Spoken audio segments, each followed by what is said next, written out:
Hi friends, நான் உங்கள் இந்திரா பேசுகிறேன். லைஃபே ரொம்ப போர் அடிக்குதுன்னு நீங்கள் ஃபீல் பண்ணுறீங்கன்னா நிச்சயமாக இந்த பதிவை கேளுங்க.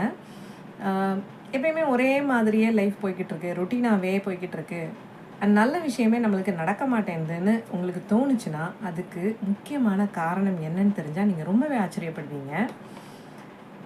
அதுக்கு ஒரே ஒரு நபர் தான் காரணம், அவரோட எண்ணங்கள் தான் காரணம்.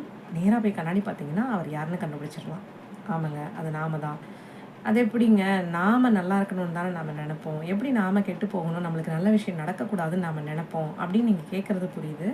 ஆனால் என்ன நடக்குதுன்னா, நாம் எந்த இடத்துல இருக்கிறோம், எந்த சூழலில் இருக்கோம், எந்த நபர்களோடு இருக்கிறோம், என்ன விஷயங்கள் செஞ்சிட்ருக்கோம் அப்படின்றது ஒரே ரொட்டீனில் நடக்க நடக்க நடக்க அதே மாதிரியான விஷயங்களை தான் அதிகமாகவே நம்ம ஈர்த்துக்கிட்டே இருப்போம்.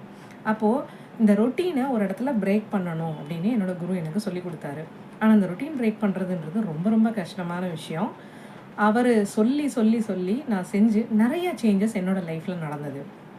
அவர் சொன்னார், என்னோடய வண்டியை மாற்று அப்படின்னு சொன்னார்.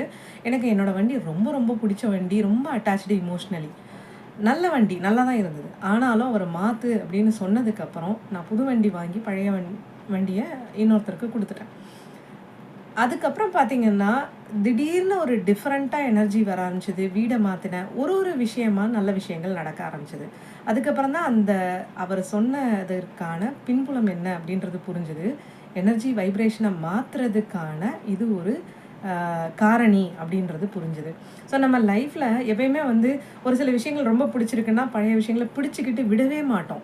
அப்போது அந்த பிடிச்சிக்கிட்டு விடாமல் இருக்கிறது தான் நம்மளுக்கு நடக்க போகிற நல்ல விஷயங்களை நடக்க விடாமல் தடுத்துட்ருக்குன்றதை தான் நான் முன்னாடி சொன்னேன். நம்மளுக்கு நடக்க போகிற விஷயங்களை, நல்ல விஷயங்களை தடுக்கிறது யாருன்னா கண்ணாடியை போய் பாருங்கன்னு. ஸோ அது எப்படிங்க, எங்களுக்கு சென்டிமெண்ட்டாக சில விஷயங்கள் இருக்கும், அதெல்லாம் நாங்கள் விட முடியாது.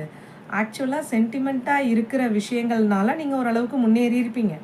ஆனால் அதை விட உங்களுக்கு அதிகமான முன்னேற்றம் காத்துட்ருக்கு. ஆனால் எனக்கு அந்த முன்னேற்றம் போதும்னு நீங்கள் வெயிட் பண்ணிகிட்டு இருந்தீங்கன்னா இப்போ அதிகமான நல்ல விஷயங்களை உங்களால் ஈர்க்க முடியாதுன்றது தான் உண்மை.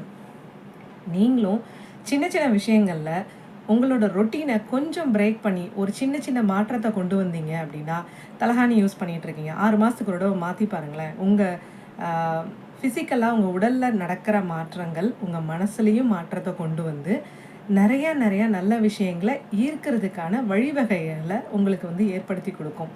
நீங்கள் அதை ட்ரை பண்ணி பார்த்துட்டு உங்களோட எக்ஸ்பீரியன்ஸ் என்ன அப்படின்றத டைம் எடுத்துகிட்டு ஷேர் பண்ணுங்கள். தேங்க்யூ.